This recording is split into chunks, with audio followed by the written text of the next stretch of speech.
Some facts sound so strange that your brain rejects them before the explanation even starts. In this video, every fact is real, every story has a twist, and the first one begins with Beethoven's chill composing secret. So listen closely, because the weirdest details are usually the ones that turn out to be true. As we delve into the lives of history's most renowned figures, we often stumble upon intriguing anecdotes that defy our understanding of their characters. Ludwig van Beethoven, one of the greatest composers of all time, was no exception to this rule. A lesser-known fact about Beethoven reveals that he would frequently dip his head in cold water before composing some of his most iconic works. This peculiar ritual may sound like a fictional account straight from a 19th century melodrama, but it's actually rooted in historical accounts. The exact reasons behind this practice are unclear, but one can only speculate about the composer's desire to shock himself out of creative blockages or perhaps even induce a state of heightened consciousness through sensory stimulation. Regardless of its purpose, dipping his head in cold water stands as a testament to Beethoven's unorthodox approach to creativity and serves as a reminder that the lives of history's greatest figures are often filled with surprising anecdotes waiting to be uncovered.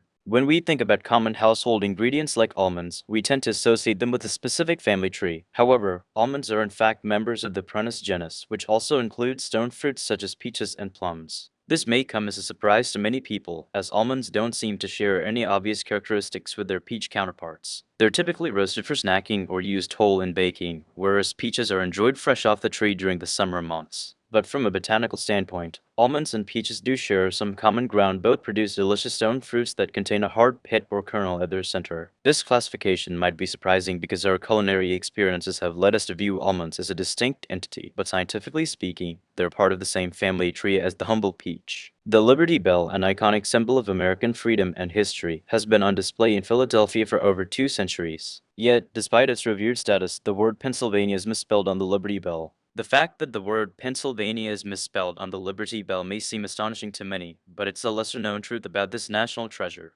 When you take a closer look at the bell, you'll notice that instead of Pennsylvania, it reads Pennsylvania. This error has been present since 1751, when the Liberty Bell was first rung to announce the signing of the Pennsylvania State Constitution. At the time, the misspelling went unnoticed, and it wasn't until much later that historians began to question how such an obvious mistake could have gone unchecked. Despite its significance as a national symbol, the Liberty Bell's misspelled word has become a fascinating footnote in American history, highlighting the imperfections of even the most revered artifacts. For centuries, the Bible has been a source of guidance and wisdom for many cultures.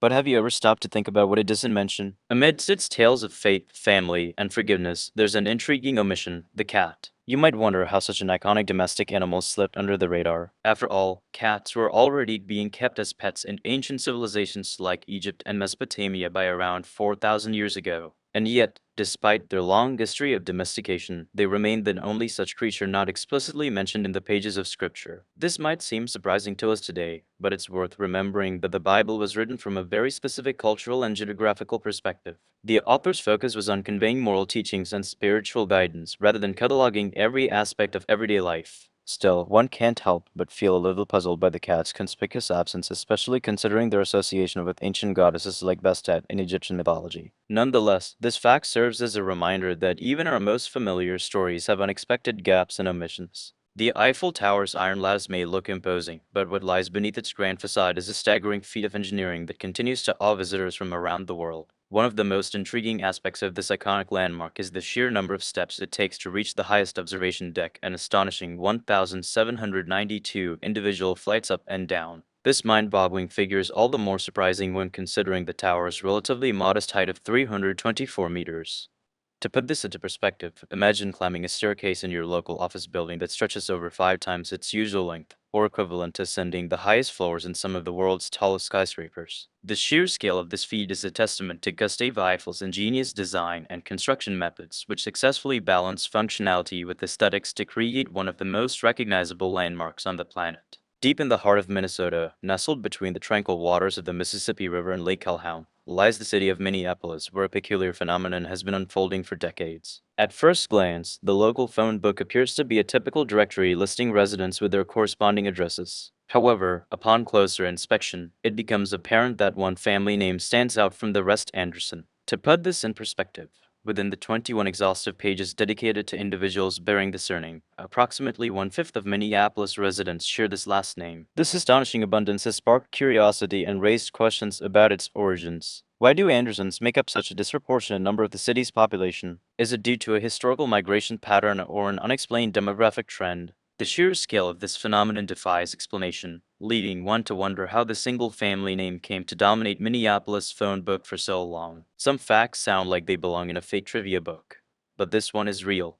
Our eyes are always the same size from birth, but our nose and ears never stop growing. The reason it works so well is that it does more than give the audience a random piece of trivia. It makes something ordinary feel strange for a moment, and that is what keeps people listening. When a fact surprises us, our brain immediately tries to explain it. That little gap between what we expected and what is actually true is where curiosity comes from. So instead of rushing past the information, it is worth slowing down and asking why it feels so unusual. Sometimes the explanation comes from history, sometimes from science, and sometimes from the weird way humans have named, measured, or misunderstood the world around them. Either way, the interesting part is not only that the fact exists, but that it changes the way the audience looks at the subject afterwards. That is why facts like this are memorable. They are simple enough to understand quickly, but strange enough to stick in your head long after the video moves on. Frank Lloyd Wright, the renowned architect behind iconic structures like Falling Water and the Guggenheim Museum, may have been a master of innovative design, but few people know that his son, John Lloyd Wright, had a creative outlet of his own. In fact, it was John who invented Lincoln logs, those classic wooden blocks used to build miniature log cabins, as a way to provide affordable building materials for children during the Great Depression in 1916. This unexpected aspect of the Wright family's legacy is surprising given Frank Lloyd Wright's association with modern architecture. The juxtaposition of his high-end designs and his son's toy invention highlights the power of creative legacy and how one family member can leave their own mark on history. John's product line, which was successful until his death in 1932, demonstrates that even within a single family, there can be multiple paths to innovation and impact.